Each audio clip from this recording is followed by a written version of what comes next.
क्या तुम्हें मुझसे भय नहीं लग रहा ब्राह्मण? मैं रत्नाकर हूं। मैं नारद हूं रत्नाकर, तुम्हारा अतिथि, और मैं निर्भय हूं। क्या तुम निर्भय हो? क्या मतलब है तुम्हारा?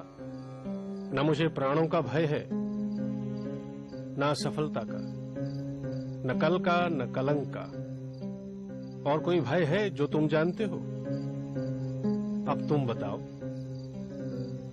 क्या तुम निर्भय हो? हाँ, मैं निर्भय हूं। मुझे न प्राणों का भय है, न असफलता का, न कल का, न कलंक का। तो फिर यहां वन में छिपकर क्यों रहते हो? क्या राजा से डरते हो? नहीं। प्रजा से डरते हो? नहीं। पाप से डरते हो? नहीं। तो फिर यहां छिपकर क्यों रहते हो?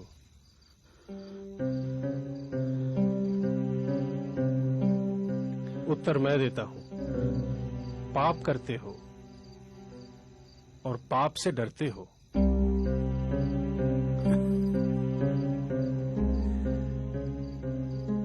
मैंने तुम्हारे बारे में बहुत सुना है।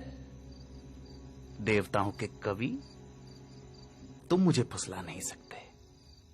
न मैं पाप से डरता हूं, न पुण्य से, न देवताओं से, न दानवों से, न राजा से, न राज्य से, न दंड से, न विधान से।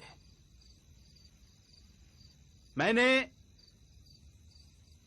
राज्य के साथ द्रोह किया है, मैंने समाज के साथ द्रोह किया है, इसलिए यहां बीहड़ों में रहता हूं। यह प्रतिशोध है मेरा। क्या था वो पाप जिससे तुम डरते हो?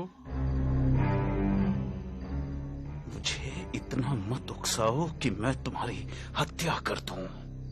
नारद, इतना तो मैं जान ही चुका हूं कि पाप और पुण्य की परिभाषा हमेशा ताकतवर तय करते हैं और उसे कमजोरों पर थोपते हैं। मैंने साम्राज्यों का विस्तार देखा है, हत्या से, बल से, छल से। मैंने वाणिज्य का विस्तार देखा है, कपट से, अनीति से, अधर्म से। वो पाप नहीं था। मैं सैनिक था, दुष्ट और निर्दयी सौदागरों की भी रक्षा की। वो पाप नहीं था। युद्ध में हारे हुए लोगों की स्त्रियों के साथ पशुता का व्यवहार करने वाले सैनिकों की हत्या क्या की? मैं पापी हो गया।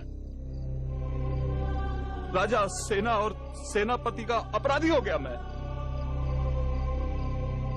क्या वो पाप था? दूसरों का पाप अपने पाप को सही नहीं ठहरा सकता रत्नाकर। मैं पापी नहीं हूं। कौन निर्णय करेगा? वो जो इस यात्रा में तुम्हारे साथ है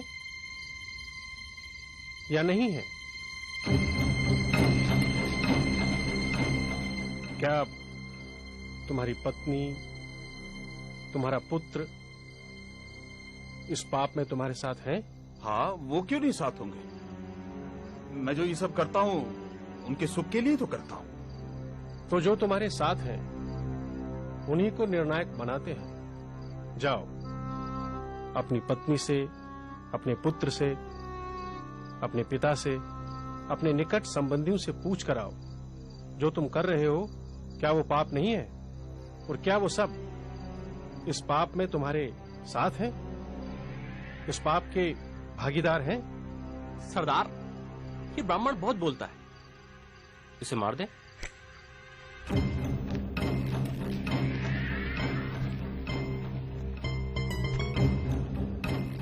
नहीं, इसे तो मैं अपने हाथों से मारूंगा,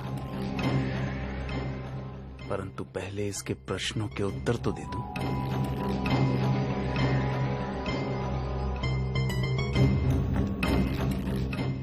मेरे आने तक इसे बांध कर रखो,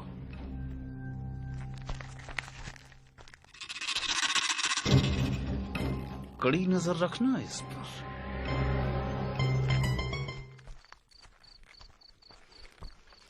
रत्नाकर, बेटा आज बहुत जल्दी आ गए तुम। कोई मोटा आसामी हाथ लगाए क्या?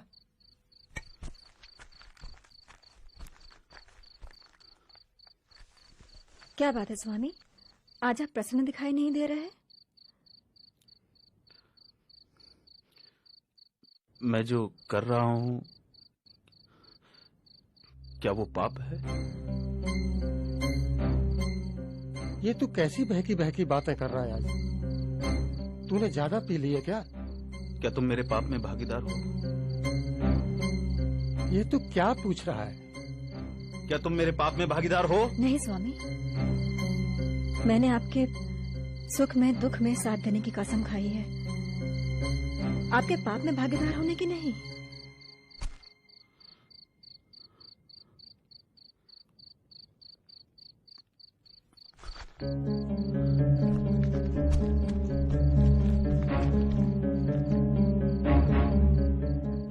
पिता,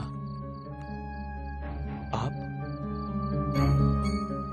बेटा, ये तो तेरी कमाई है, इसे मैं कैसे बांट सकता हूँ?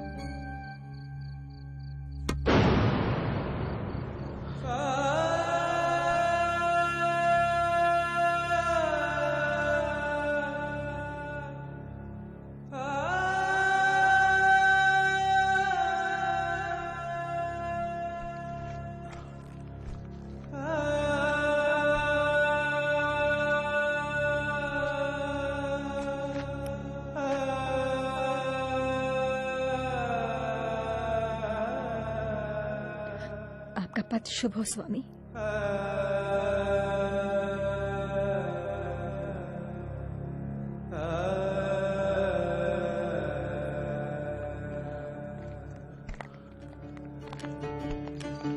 अपि चेत् सुदुराचारो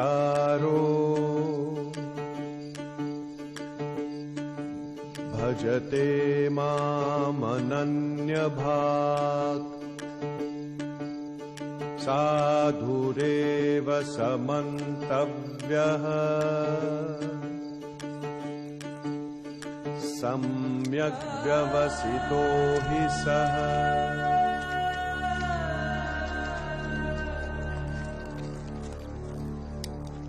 तुम्हारे साथी मुझे अकेला छोड़ जा चुके हैं रत्नाकर।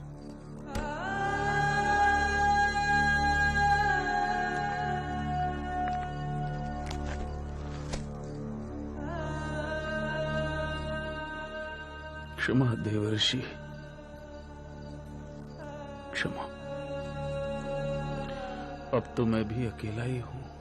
नहीं रत्नाकर, तुम ही अपने मित्र और तुम ही अपने शत्रु हो। तुम्हारे पुराने संसार की रचना भी तुम ही ने की थी, तुम्हारे नए संसार की रचना भी तुम ही करोगे। इसलिए उठो और अपने पुरुषार्थ से अपना भविष्य लिखो। राम राम। तुम्हारा पथ शुभ हो। जयति जगति मायां यस्य कायाधवस्ते वचन रचनमेकं केवलं चाकलय्य ध्रुवपदमपि यातो यत्कृपातो ध्रुवोऽयं सकलं कुशलपात्रं ब्रह्मपुत्रं नतोऽस्मि। इस कहानी के इस डाकू ने अपने संसार को छोड़ फिर एक नए संसार की रचना की, जिसे हम रामायण के नाम से जानते हैं। इतिहास कहता है कि अतीत का डाकू रत्नाकर ही भविष्य में राम कथा का रचयिता वाल्मीकि बना।